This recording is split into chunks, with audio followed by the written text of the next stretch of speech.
we should start trying the machine to do simultaneous translation. Huh? Yeah, in the future, next week or something. You need to learn to use the machines. Huh?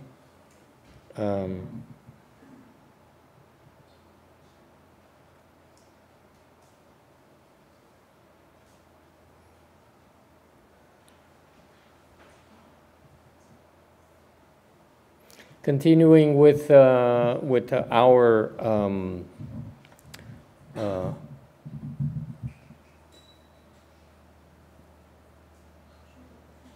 formulation of how to introduce Chan as to the general public. So we try to, since I am fortunate enough to have more exposure than most of you, so I thought I'd share with you and survey an overview of what the general state of meditation out there. Thầy có kinh nghiệm là thầy chia sẻ cùng quý vị những cái kỹ thuật về thiền ở ngoài kia. Okay, and why is it different from our style of meditation we call Chan meditation, American Chan? Nó khác cái phương pháp thiền mình chỗ nào? Okay. Again, it's not meant to be criticism, so I have to rework the slides from last week so that it sounds less negative. It doesn't come across as self-promoting. Tuần trước thì trình bày cái vị lần đầu tiên, lần này sửa một tí cho nó ít, hopefully, please feel free to provide us your input so that we can keep on improving. But the goal is to give you a survey into the way that I wasn't given when I first learned meditation. Lúc đầu tôi học thiền không ai giảng về cái chuyện này hết. All right, so you can start out first by the fact that there are a lot of non-Buddhist meditation approaches. They basically, you can equate them to the community classes in the U.S. In the U.S., each city recreation center, community centers have classes of interest. You can take classes in pottery, in photography, in accounting, in computer software, and so forth. Cái xứ Mỹ nó hay lắm. Mình có mỗi cái thành phố họ có những cái chương trình của cái cộng đồng, người ta dạy quý vị về cách những cái đề tài mà nó thông thường như là gì đó, học làm đồ sành, học mấy computer điện toán này nọ. Okay, but what happened? I thought I changed something. Oh, yeah, the Taoist. Sorry, this is wrong.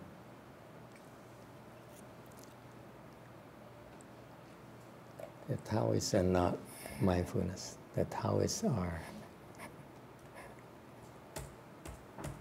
Okay.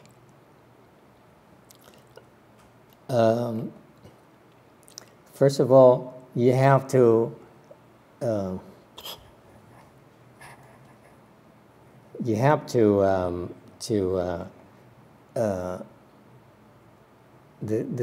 fact is that the many meditation classes out there, very prevalent, are have a different approaches, and is widely available for you. But in terms of meditation techniques and skills, we have to recognize the Taoists as pretty good, okay, for general meditation. They're skilled, and they are impressive because they will sell you on the results. Okay, you practice Taoism, they will tell you, I can do this, I can do that. Okay,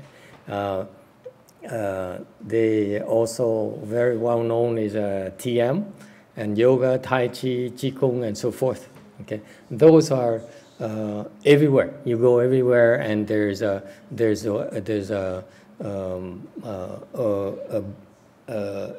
vast database of information for you. Most people are familiar with these things because they're everywhere. So that's the advantage. You have general interest to learn about yoga, definitely go take a yoga classes, go take Tai Chi, or take Qigong. They're very useful, okay? But in terms of the purest meditation techniques for us, it's like hobbies, okay? They don't go far enough. They lack the proper fundamentals, if you will, because the knowledge derived from this is very, very limited. Okay, and creates what we call, from the pure meditation perspective, attachments. Okay, creates attachments, which is counter to the objective of meditation, is to remove attachments. These worldly approaches, they create attachments. As there's your skills in Chan improves, it gets higher, you see what I mean. But that's only a general introduction for you. Okay? So anyway, I equate these to be like hobbies, general classes of internal interest. Okay? And then you also vary something that's cloaked under Buddhist meditation. It's called mindfulness meditation. It's real popular. Many monks and nuns teach it. But predominantly, you see a lot of these non-Buddhist monks and nuns teaching it because they dwell on the sensual pleasures. They said, you meditate because it feels good. Okay?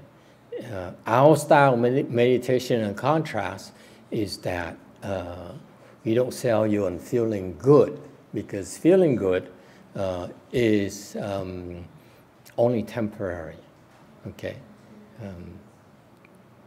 And it should not be a goal. Buddhist meditation is never about pursuing pleasurable things. It's pursuing, okay? So these teachers there's a bandwagon on these people, including monks and nuns, who are now jumping on that because they want to teach something that's popular. And for us purist Buddhist meditation practitioners, it's damaging because it provide you the wrong foundation. It's not really Buddhist foundation. The cloak in a Buddhist meditation actually is a wrong foundation. Okay. Horribly wrong foundations, and as a result of the poor foundation, you will peak very quickly, and you will stop making progress. So that's why nowadays is a trend. Like 20 years ago, the last 2 decades, is like mindfulness meditation is everywhere, and after a while, they realize they're not making progress anymore. So now they start talking about beyond mindfulness. All right? Yeah. Cái này là xong bây giờ cái chánh niệm là thiếu cái căn bản. Họ chạy theo cái khoái lạc. Thiền mà khoái lạc là thiền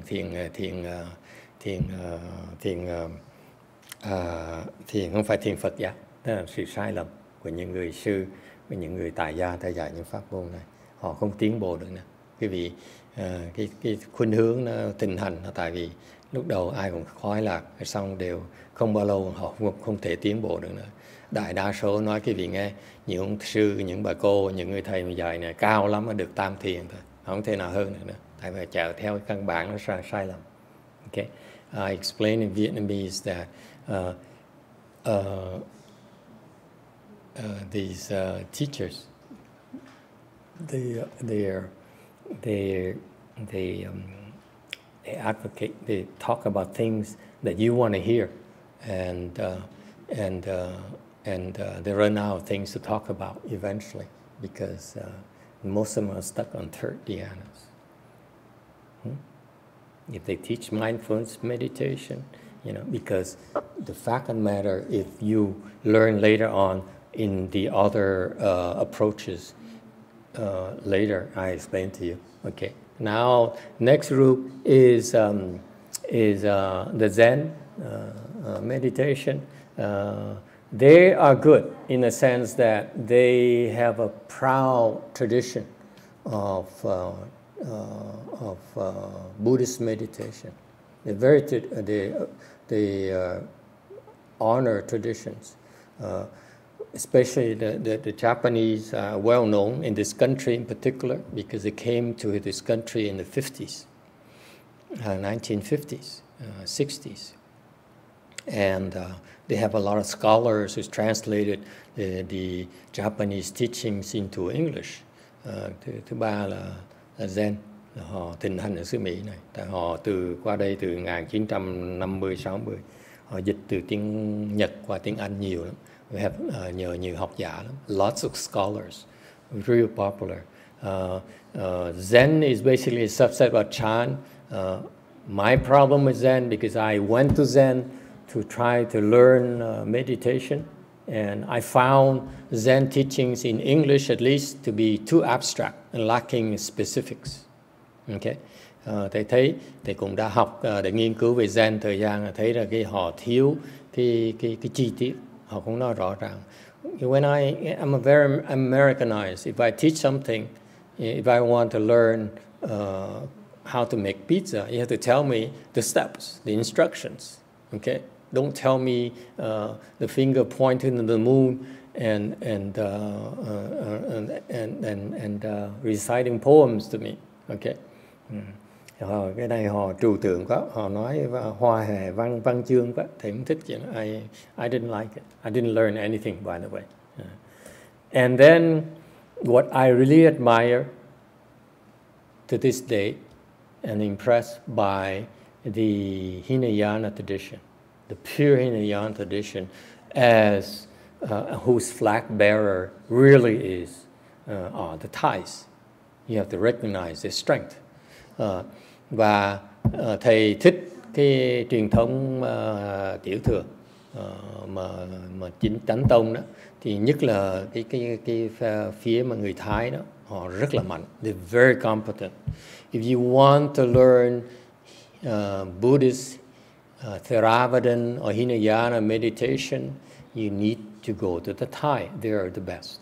I haven't seen anyone in the Hinayana tradition that can surpass the Thai yet. Thầy chưa thấy một cái bên nguyên thủy nào mà cao hơn người Thái hết. Okay. Why is that? Tại sao như vậy? They have these teachers who are quite accomplished. Tại vì mấy thầy họ giỏi. In particular, they have is an excellent forest tradition. Nhất là họ có cái truyền thống là lâm tế của họ đó. Where they're founded by two famous monks, Ajahn Sao. Ajahn means teacher, okay, and Ajahn Mun. Có hai ông thầy bên kia rất là nổi tiếng, rất là giỏi là Ajahn Sao và Ajahn Mun. Okay, this is a photo of Ajahn Mun. No, this is Ajahn Sao or Mun? No, this is Mun. Yeah, this is Mun. He's always frowning. Ajahn Sao is a lot more relaxed. Okay. Who is this monk here? I believe, I heard that he's like not even Thai. He's born in a Lao-Thai boundaries. Ông này như là người Lào hoặc là người Thái, sinh trong cái biển. So he followed this Thai monk called Ajahn Sao, and he roamed for his Chan training. He's very, very tough. For training, for meditation training, he roamed the boundaries, the frontiers between Laos and to Thai and that general area. Okay. In the frontier area only, where forest is nothing at all. Cái truyền thống họ khiếp lắm. Ông này là he spent like 20 years roaming the frontier areas. The Buddhists, according to our traditional Buddhism meditation style, we don't stay anywhere for very long. Cái truyền thống thiền tông Phật giáo mình là ít khi mà ở một chỗ lắm. Because we avoid planting roots, creating too much conditions or attachment to the people who support us. Họ hay lắm. Từ xưa mấy cái người từ xưa theo Phật giáo truyền thống Thích Ca Mâu Ni Phật dạy là quý vị thiền, quý vị đi lang thang, tại như phải tránh cái sự thân thiện với cái người làng ở đó. So basically, this monkey Ajahn Mun here, he roamed the frontier area, so there's no one there, only wild beasts and very few people surviving, okay, with the bare minimum. Okay, thì cái ông Ajahn này, and that's so it tells you how tough of a training that is, and not to give up. Okay, suppose in these areas, for example, they have mosquitoes who carry malaria. If you ever been to that area, I don't recommend it. Yeah, nowadays you have what is it? Shots, right? Malaria shots. At his time, there's no such shots. So I'm sure he's bitten by mosquitoes carrying malaria, for sure. And he still looks pretty normal to me. That's remarkable. Okay? It's tough. Cái thời đó là cái thời mà ta bị cái bệnh sốt rét, mà quý vị nó đốt cái mũi, nó đốt quý vị một cái là quý vị chết đấy. Master Hsuan too nearly died when he was in the forest in Vietnam. The old monk back there. He was a lay person following his teacher and to help build a temple in the forest. And he got bit by mosquitoes and he nearly died. He had to go back to the city for treatment. Ông thầy hiền trì ở sau đó đó, lúc trước người tại gia nó vào rừng ở với ông thầy đó, bị nó sốt, bị muỗi nó cắn cho bị sốt rét là phải chạy về thành phố cho suýt chết. Phải không thầy? Is that true? Yeah. See, look at him. He had malaria. If you,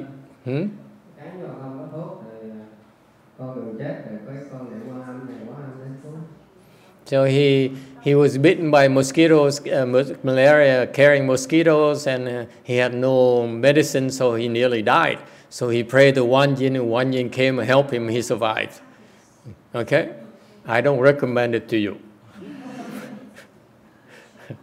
Ông này bị sốt rét nó cắn.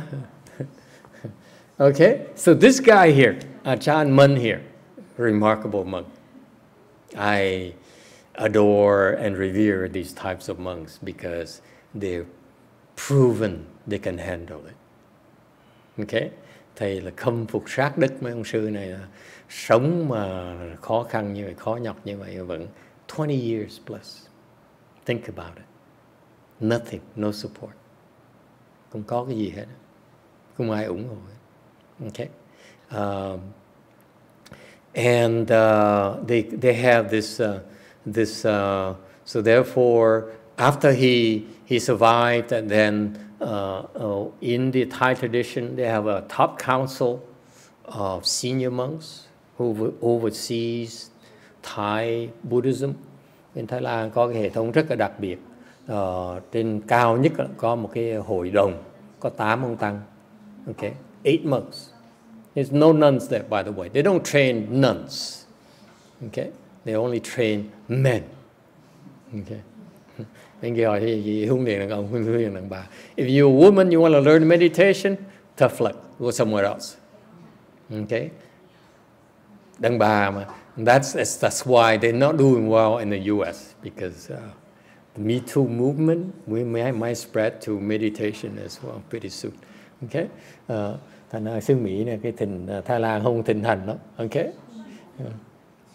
Yeah, what about me? That's a problem in this country. Equal opportunity. What about me? Xứ này mình phải công bằng. Okay, but this council, 8 senior monks, 8 cái ông sư này, they have some real công phu. Họ có công phu cao lắm. They're remarkable. Don't mess with them. Okay, and so they select and promote from the ranks. So the highest achievement as a Thai monk is to reach that council. Thành cái hệ thống họ tới cái trình độ như vậy, and therefore they can preserve their training techniques and their knowledge of how the secret training. Thành họ có cái hệ thống họ bảo tồn lại cái huấn luyện. For example, Ajahn Sao train Ajahn Minh. Okay, hàng như ông Sao đó, ông thầy Sao, ông dạy ông Minh, and Minh handpick his own successor. Rồi ông Ajahn Minh, ông chọn cái người đó. He trained him personally. Rồi đích thân dạy ông này. Okay, until he can be strong enough to be on his own. Dạy tới khi mà ông đủ sức to continue training on his own. Cho tới khi để mà tiếp tục đi tu tiếp, độc thân mà tự tu. Okay, so they have this nurturing system that is secret, nurturing thing that I don't think they transmitted outside. Thế thì họ có cái tuyển chọn họ khó khăn lắm, mà họ không cho cái người ngoài Thái Lan biết được. Okay, and that's unfortunate. That's why I feel you want to learn Hinayana meditation, you have to go to Thailand. It's not available outside of Thailand. Okay, but particularly go and follow a forest monk tradition, forest Buddhism tradition. That's where the best training is. Vì theo cái truyền thống lâm tế họ giỏi lắm. Okay, in general, the Thai has a very strong support structure of their national religion. Cái nước Thái họ rất ủng hộ cái tôn giáo Phật giáo của họ. For example, over there, if you're a monk, you step on the bus stops, and you go for free. You don't have to wait until the next bus stop. You can walk on the street and look at the bus driver, and bus driver would stop. You hop on, and you don't pay. Okay, it's so cool. They are not lacking. If they're sick, you're sick over there, they take care of all your health needs. You don't have to worry about a thing. Cái truyền thống họ ủng hộ cái tăng rất là hay. Okay, bệnh người ta chữa. Whereas other countries they don't have that. Những nước khác ta không có như vậy. So they're very very devoted to the monks and cái nước Thái họ rất đặc biệt, họ rất là tôn sùng những người sư của họ. Okay, how are we different? Những người khác như thế nào? They don't go far enough as far as Mahayana, as far as Chan, America Chan is concerned. Đối chúng tôi đó, cái thiền Thái Lan nó hay, bây giờ nó hay như để nó không tới nơi tới chỗ. We know and we don't dare tell them because they get offended by that. Chúng tôi biết mà nói mà họ không tin. Is that we know that we got a lot further. Hinayana is a small subset of Mahayana. Cái tiểu thừa đó là một cái phần nhỏ thôi của cái đại thừa. The Buddha call it, the Chinese call it half teaching. Người Tàu gọi là ban chèo, ban chữ. Người Tàu gọi là bán từ, bán giáo. The Buddha only taught half of Buddhism to the Hinayana, and that's why they call it Hinayana. Okay, dạy một nửa thôi. Okay, why is that? Because I believe he saved the other half to teach the women. Đùa cái vị. Chắc là tại Đức Phật để dành cái nửa kia để dạy thêm cho người phụ nữ. Okay, the women who can get it. Okay, who can understand the advanced meditation. Để dành cái nửa để dạy những người phụ nữ mới ta hiểu được. So anyway, so what we call it ultimate or big enlightenment versus small enlightenment of the Hinayana. Thành ra chúng tôi gọi cái đó gọi là đại giác hoặc là tiểu giác. Tiểu giác là tứ quả A-la-hán hoặc là Bích Chi Phật. In the technical jargon is that the Hinayana, they reach Arhat or Pratyekahood, or what we call here in the U.S. in American chant, 9th level of samadhi. The non-Buddhists reach 8th, they cannot reach 9th. They don't have the knowledge or technology to reach 9th. Only the Buddhists know how to reach 9th. Okay? Going back to these slides here, these non-Buddhist thing here, the highest level is 8th. Ngoài đạo chỉ tới 8 bát định thôi. 8th samadhi. Whereas the Thai here, this guy here is 9th. Ajahn Mun here is very high level 9. Okay, upper tier of 9. 9 has many gradations as well. Bát định cũng có nhiều cái trình độ khác nhau. Okay. Okay, but 9 for us is still halfway, if you will. Okay, cửu định vẫn còn thấp. Okay, if just get you feel of the approaches. The Hinayana approach is like taking a dirt road versus a 20-lane freeway. Thành ra cái tiểu thừa giống như quý vị đi đường làng, chọn cái đường giống như đi đường đất, đường làng, thay vì cái đường tráng nhựa của cái thời đại văn minh. Okay, so Chan is a much better suitable, much better for the modern times. Okay, or another analogy is that you chew Hinayana meditation. You chew, but you don't swallow. Okay, okay. Don't go far enough. Chưa học tới nơi tới chỗ. All right, and yet they're very impressive. Okay, đều họ giỏi. Okay, the Thai. Okay. I really have high regards for the Thai. Okay, thầy rất phục người Thái. Okay, any questions? That's a quick survey for you. And then there's also a really much more popular nowadays since the Tibetans left their countries. They spread all over India and all over the world. Rồi cái nhóm khác là nhóm Tây Tạng. Okay. Especially Dalai Lama, he's now the most recognizable Buddhist monk out there. That's his contribution. Ông Dalai Lama rất là làm cái Phật giáo nổi tiếng. So there are, in terms of meditation techniques, attainment, a little bit higher than the Thai tradition.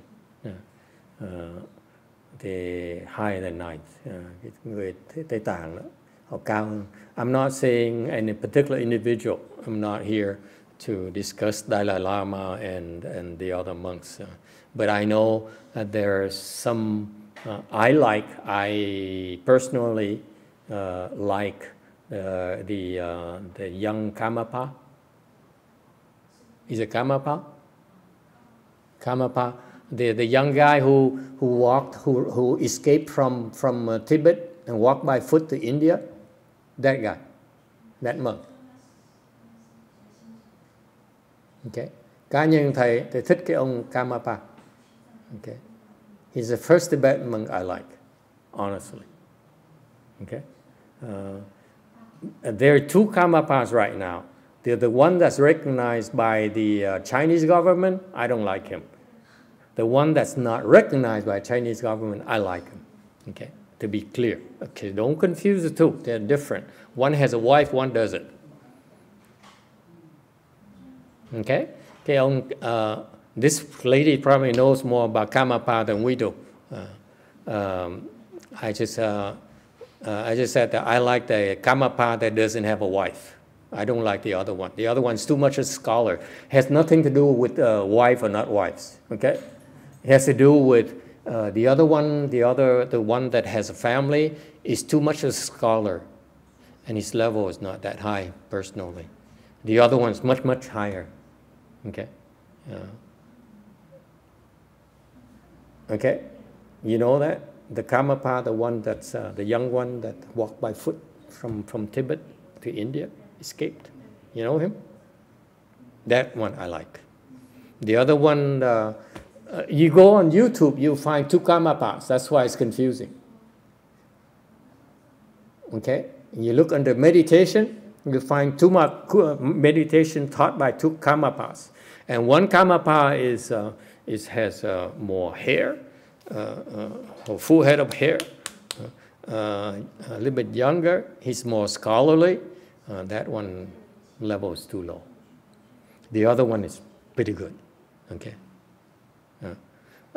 So if you want to learn meditation, learn from the other one, not learn from don't learn from the scholarly guy. Okay. The other Karmapa is more, he wears more traditional Tibetan clothing, and he sits with the Tibetan Buddhism background. Okay. They're very traditional. They're very proud of that. Okay. All right. So I like the Tibetan Buddhism in the sense that they got further than ninth. I've saw people who got further than ninth level of samadhi, so they're a little bit higher than the Thai in terms of level, but they're not specialists in meditation. Okay. Thì thầy nói đại khái là bên Tây Tạng họ trình độ họ cao hơn Thái Lan một tí, nhưng điều họ không phải là. Therefore, I started, for example, by reading the Dalai Lama's teaching on meditation, and I said, "Say what? It's too theoretical for me." Bắt đầu thầy học nghiên cứu ngài Dalai La Lạt Ma dạy thiền, thầy thấy toàn lý thuyết không. Okay, and if you listen to these Thai monkey teach meditation, quý vị biết không? Mấy ông sư mà trình độ mà cửu định trở lên mà dạy thiền đó, you know what they do? Go listen. There's a Thai temple here. What is it? Buddhist temple, Ontario, something like that? Huh? Go there and meet with the abbot and ask him to teach you meditation. Quý vị tới cái chùa Thái Lan như cái chùa ở Ontario này, okay? Hỏi ông dạy thiền như quý vị. You know one thing he'll teach you that's so markedly different from the other teachers. They don't teach you about mindfulness. They don't. Okay? Cái vị mấy ông sư mà tới ông sư này ta làm học á, dạy thiền, họ không dạy cái vị thiền chánh niệm đâu. They don't.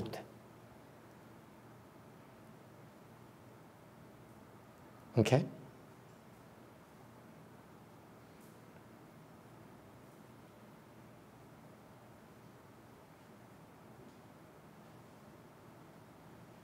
All right. Because the people who understand how to train meditation will not teach mindfulness the way these other teachers teach in Europe, in the US. That's a wrong way of teaching it. Những cái người sư Thái mà họ có trình độ rồi, họ không có dạy thiền chánh niệm như những cái người sư Mỹ này hoặc sư Âu Châu, tại vì dạy là trật. It's a wrong way of teaching meditation. Wrong. Okay? If you really understand how to teach meditation, you would never teach mindfulness. You don't. Of all my master's teaching of meditation, okay? This is the monk I learned our American chant from. He mentioned the word mindfulness once. Once. That's it. In advanced meditation context, not at low level like yours. Cái người mà thầy mà biết dạy thiền đó sẽ không dạy cái thiền chánh niệm như những cái người khác, ngày xưa mấy người tại gia đang dạy bây giờ. Dạy trật rồi. It's the wrong way. Okay? So our meditation, I feel that I've seen is from my late teacher, Chinese teacher, Master YongHua, from a YongHua lineage. Ngài Tiến Hóa từ dòng Khuyên Ngưỡng. I've seen several YongHua Patriarchs. Thầy thấy một số người tổ sư về thiền Khuyên Ngưỡng. 2, 3, 4, 5, 6, 7. So several is correct. And he's the highest. Tất cả những cái tổ sư mà thiền Khuyên Ngưỡng đó, Ngài Tiến Hóa là cao nhất. Okay. That's one of the 5 schools of Chinese Chan, and it's the first one, actually the most advanced one, in my humble opinion. Cái tông Khuyên Ngưỡng là tông mà trình độ cao nhất. He brought Mahayana and Chan, authentic Chan, from China to the Americas, to the US in the 1960s. Ngài đem cái thiền Đại Thừa và cái chánh pháp qua xứ Mỹ này. He founded a Dharma Realm Buddhist Association. You can find a lot of materials from his teachings in drba.org. Feel free. Okay. Ngài tạo cái vạn Phật Thánh Thành. The city of 10,000 Buddhas, that's what he founded. And maybe 30 more different way places throughout the world. He's a real good monk. I revere this Chinese monk. Thầy rất là tôn sùng cái người này. He's no ordinary monk. Okay. Actually, personally, it's a great honor to be able to meet with him. I met with him maybe 5 times. That's it. Gặp được cũng 5 lần thôi. And that opened my eyes in a way that I never learned from anyone else. Okay. So what are we? We learn from this Wei-Yang lineage. And we try to pass on to you these secrets. Okay. The secret training. Cho quý vị thấy những cái chia sẻ cùng quý vị những cái bí mật của thiền. Because actually the word secret is not quite fair. Nói về cái bí mật thì không đúng. In Chan there's no secrets. You know that? Cái thiền nó không có cái bí mật. But they're secrets because people don't understand. Nó chỉ bí mật là tại vì quý vị dạy mấy cái gì hiểu. We explain it to you. We don't look at it as a secret, but you don't understand, that's why it becomes a secret. Okay? Dạy mà quý vị không hiểu, thành nó trở thành cái bí mật. Okay? It's right there, the teaching is in plain sight, and you just don't get it, that's why. That's why it becomes secret. For example, full lotus. Traditionally, back then, you walk into a Chan meditation hall in China, you sit in full lotus. If you don't, we beat you up. That's a secret. Okay? Thì xưa đó, cái thiền đường người Tàu, cái vị vào phải ngồi kiết già, không ngồi kiết già là quýnh ngay lập tức. Okay? You move, we beat, you get hit. Okay? Nhúc nhích là quýnh. Okay? That's a secret.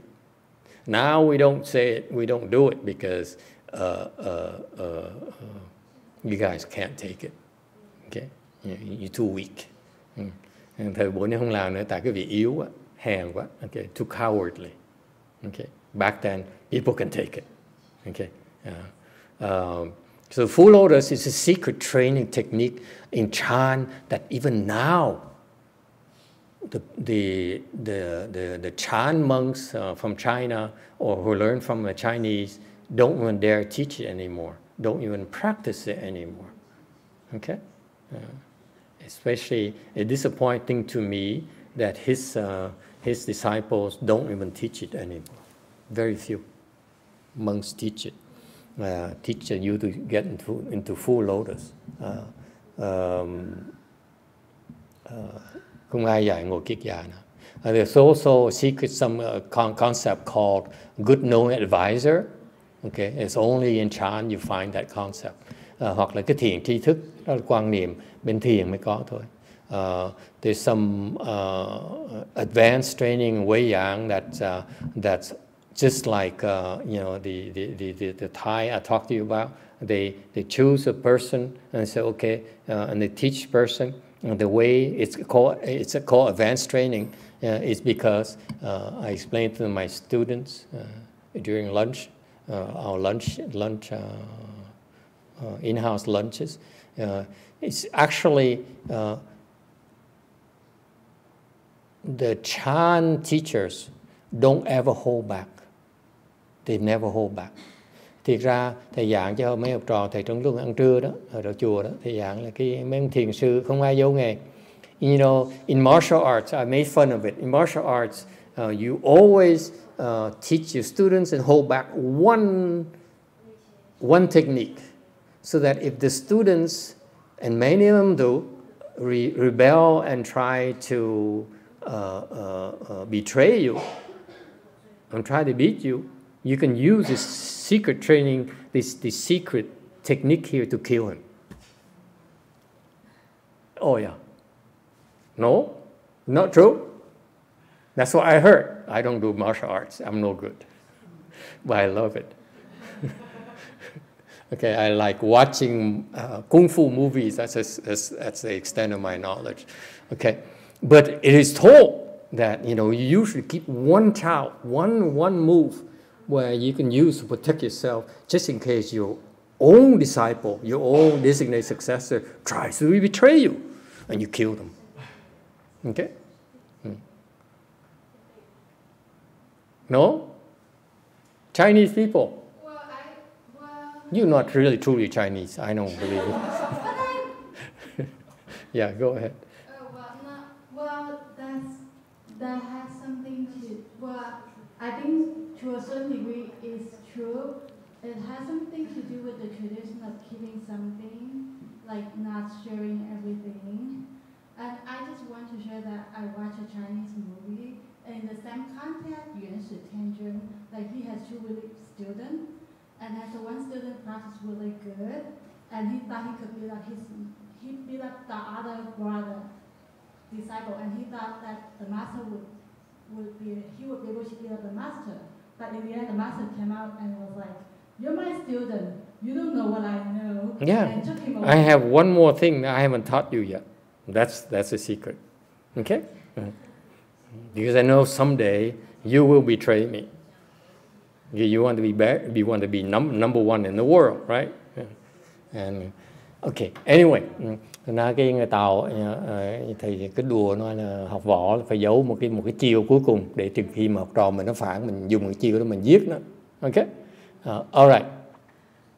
Now, in Chan training, there's no such practice. Cái thiền nó hoàn toàn nó khác, nó ngược lại. The teachers do not hold back. Ông thầy không bao giờ giấu nghề hết. They never hold back anything. Why not? So what do they do then? Because the goals are different. Cái mục tiêu nó khác. You see, in the Kung Fu, you want to be better than the next person. That's why you do Kung Fu, I think. No? Come on, you Oriental people, help me. Huh? True or not? No. Ultimately, you want to be number one in the world.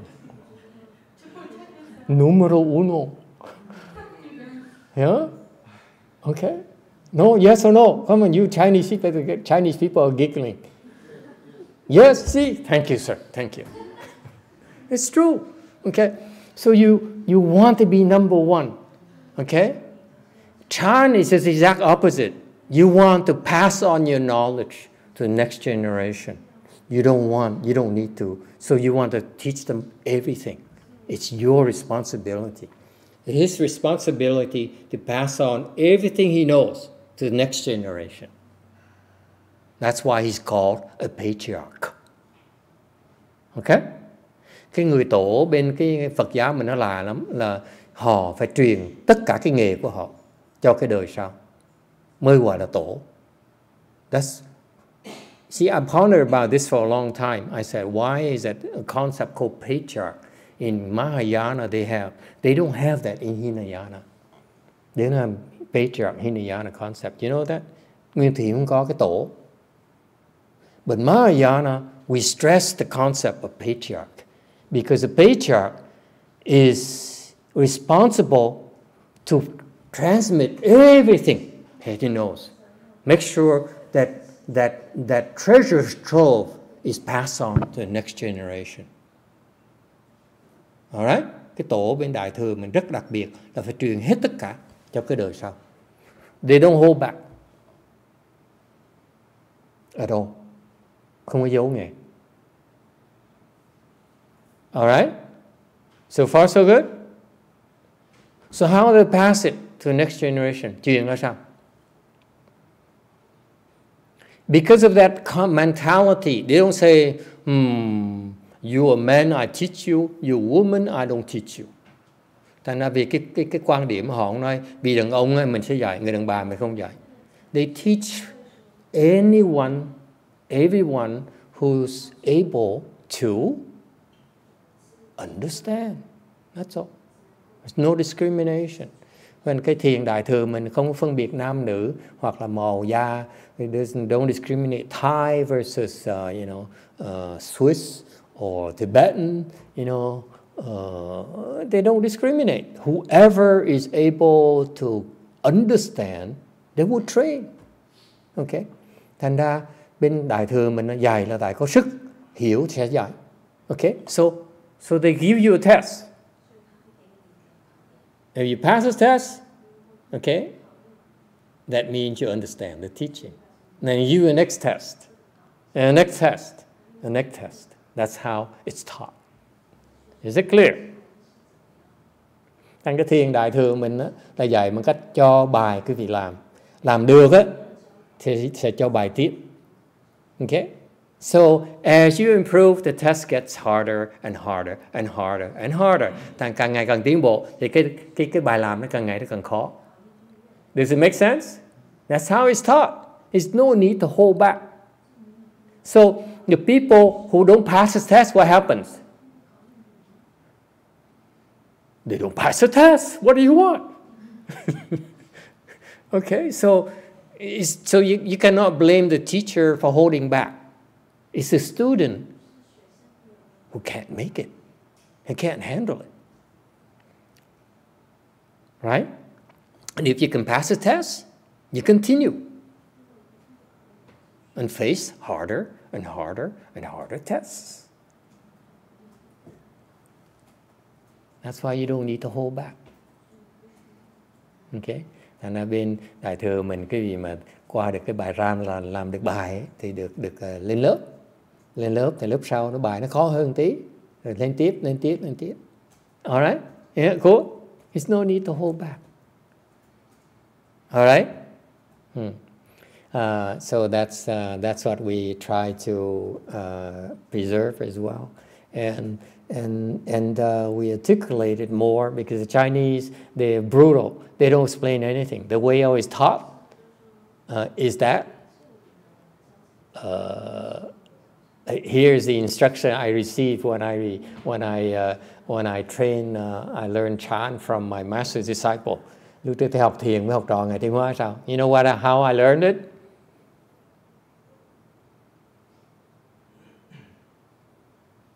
That's how I learned it.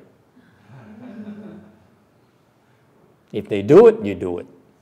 They don't explain to you. No explanation. It's part of a test. Cái đó là một cái thử thách luôn nữa. Là giảng mà không nói gì hết.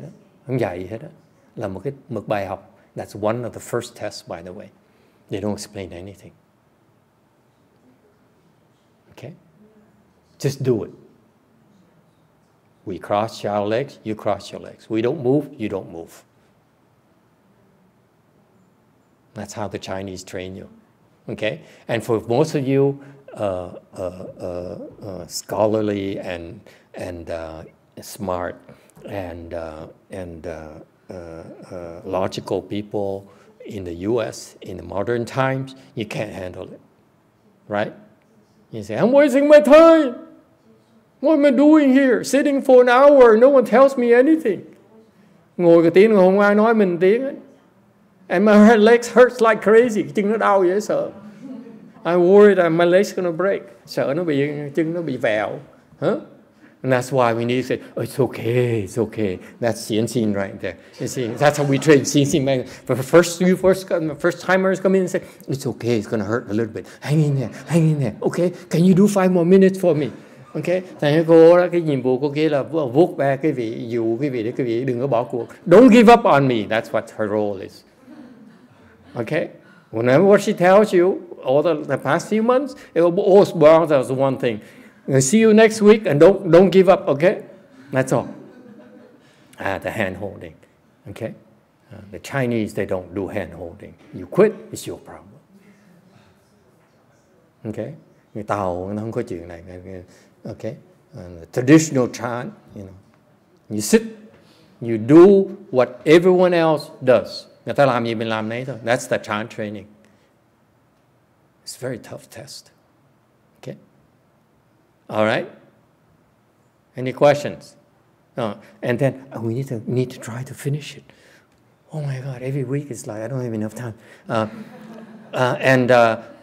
My master trained a lot of people. Okay. I'm sure there are a lot more will become what we call xiashan, descend from the mountain. When they're ready, he'll send these people to descend the mountain and teach chant. Okay, I'm looking forward to that. Tại hy vọng có nhiều người sẽ hạ sơn dạy cái thì. Okay, but we've been teaching chant since 2005, and we are gearing up at Way Mountain to be one of the chant propagation places. Đang sẽ soạn quy sơn tự. Okay, you look at yourself, look around, you see you're all different. There are women, there's girls, there's boys, there's toys, there's iPads. Anything goes. We embrace everything. Okay. And we adopt from the best, and it's very, very flexible the way we train you. And what we stress here, it's different from the other teachers. It's very Americanized. We stress results. Okay. I'm a results-oriented person. I do something, I need to set a goal, and I ask myself, how long would it be before I get there? Are we there yet? Okay? Very impatient. Thầy chú trọng cái kết quả. Okay? In particular, what we stress is to avoid getting stuck. Nhấn mạnh đừng có bị kẹt. Okay, you need to keep improving. Why? Tại sao phải tiến bộ? Because your body is dying. When you improve, you slow down your decay. You actually get younger. Okay? Tiến bộ tại không thôi quý vị sẽ chết. Okay? Judge us by is that are we egotistical? Okay? Coi chúng tôi, we walk around and say, hey, I'm better than you, I'm better than the other monk, I'm better than anyone else. Nghĩ mình có giỏi không? No, we are undergoing tests ourselves, we're struggling our own tests. No time to feel we're better than anyone else. Just like you, I'm being tested. Chúng tôi không có thì giờ mà lo mình giỏi người khác. Tại sao? Mình đang làm bài chưa xong nữa mà lo là hơn người ta làm cái gì? It's nonsense. You try to look at others and say I'm better than you. And then you're not spending time worrying about your own test. Okay? What I love about my master's teaching is no seeking, no fighting. Cái mà đặc sắc của Ngài Tiên Hóa dạy mà thầy rất là khâm phục là không cầu, không có tranh. Okay? No seeking. We're not trying to get more people. We're not trying to become famous. We're not trying to get your money. You're not trying to become number one. Okay? Okay? What I stress is that this is, are you become a better person? Are you kinder? Are you more compassionate? Are you a better father? Are you a better brother? Are you a better worker? Are you a better doctor? Are you a better husband? Are you a better wife? Okay? Improvement. That's where real pleasure comes from. Not from the, oh, I feel so good inside. The pleasure is this, we do something good with our life. That's the fun, that's the challenge. Yes? That's what Chan does. That's what intrigues me about Chan. This constant improvement, become a better person, better in what we do, healthier and so forth. Huh? Cái sự tiến bộ đối với thầy nó thành cái ham mê của cái thiền. Okay? So in summary, you look at Chan, you know, we also teach Chan to satisfy the general interest. That's why you probably heard of Chan in the park. Anyone? Oh, that's very low level. For us, we send people out and do Chan in the park and say, hey, Chan, American Chan. And we're not above that. Huh? Okay? And there's some people who came to me and said, can I teach meditation to my family, to my co-workers? I look at her and say, yeah, you've been learning from us for years now. You have the sound fundamentals, therefore share it perfectly, by all means. Huh? Quý vị tu tới trình độ đủ lâu rồi, quý vị sẽ thấy được cái căn bản vững, có quyền chia sẻ cùng người khác. Okay?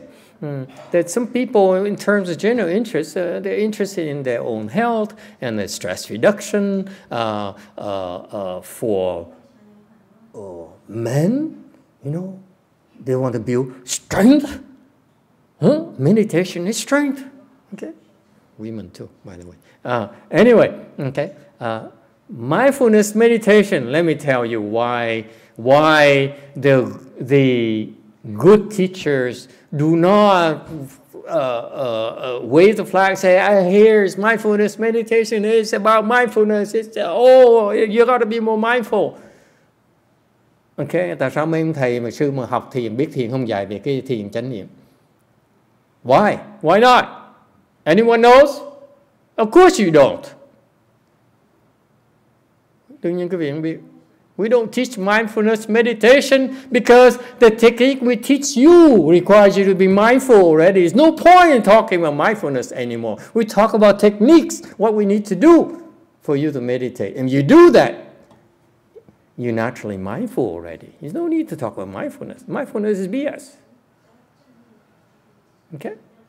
Tại một cái kỹ thuật thiền đó, nó bắt quý vị phải có cái chánh niệm rồi. Đâu cần nói chánh niệm nữa. Giảng quý vị, if you do the recite Buddha's name, you do the mantras, if you pay attention to your leg pains and say, I hate this, I hate this, I hate it. That's mindfulness right there. What are we talking about? Cái chân ngồi nó đau như vậy, đau điên, cái lưng nó đau điên. Cái đó là đã giữ chánh niệm, mà con đòi nói về chánh niệm làm gì? There's no need to talk about mindfulness. All we need to talk about is, xin, don't give up, right? That's it. That's more important to being mindful. Mindful is BS. Right? Just don't give up. Hang in there. And that's mindful. By hanging in there, you're being mindful already. Yes? Thấy không? Chánh niệm cứ nói chánh niệm nó lui nó tới hoài, nó quanh nó co hoài. Quý vị đừng có bỏ cuộc. Nghĩ tới cái đầu, cái chân nó đau điên, cái lưng nó đau điên. Cái đó là chánh niệm, nó còn cái gì nữa? That's mindfulness training right there. We don't talk about it. Yes? Huh? Okay, so it's mindfulness. Zen, tu vek, thiền, tu vek. Okay. I'm very impatient. If I want to learn go to the next level, what do I need to do? Thầy rất là thiếu kiên nhẫn. Muốn tiến bộ tới nữa sau, thầy hỏi thẳng thầy. I ask my teacher, what do I need to do? What do I do next? Huh? Tell me what do I do next? Tôi cần làm gì bây giờ? Okay? The Zen people don't do that. Okay? we stress the do's and the don'ts. Làm cái gì? Okay. Hinayana, we go beyond ninth. Okay. This class is ninth because it's only to tell you a goal, give you a goal. Once you nearing that goal, you say, oh, by the way, it's a lot higher than ninth. Okay. If you ask me about ninth, that shows you're not there yet. Okay. Okay. Cái tiểu thừa trong rượu sao? Tantric. Why do they brag about tantras? We have tantras too. We don't brag about it. Okay?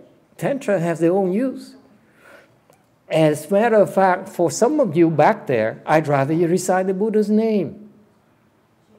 It's better for you. Because it's much harder to practice tantras than practicing reciting Buddha's name. Okay? It takes preparation before you can practice tantras, mantras. Cái thiền mật tông đó, họ chú trọng cái thần chú khó tu lắm.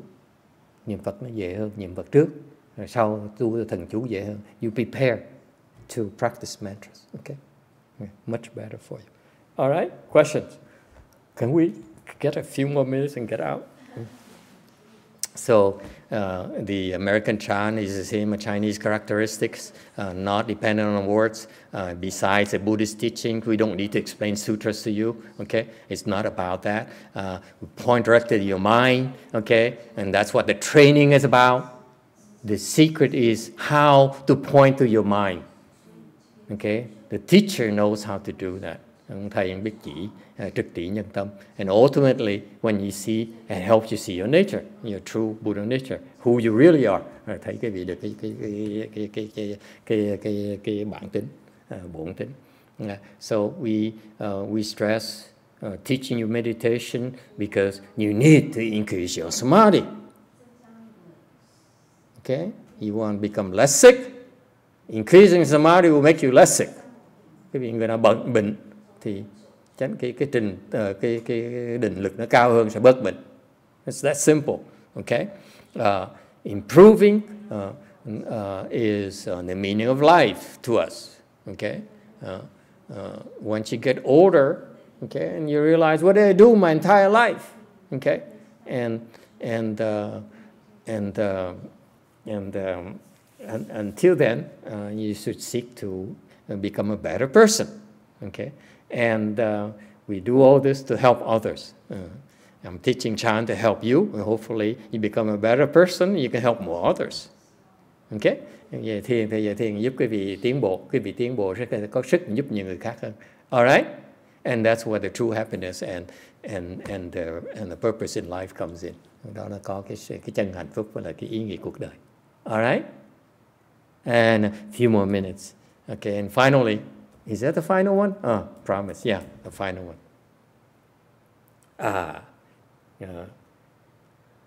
Finally, you heard of the turtle and the hare race, right? Nghe cái chuyện thỏ chạy với rùa.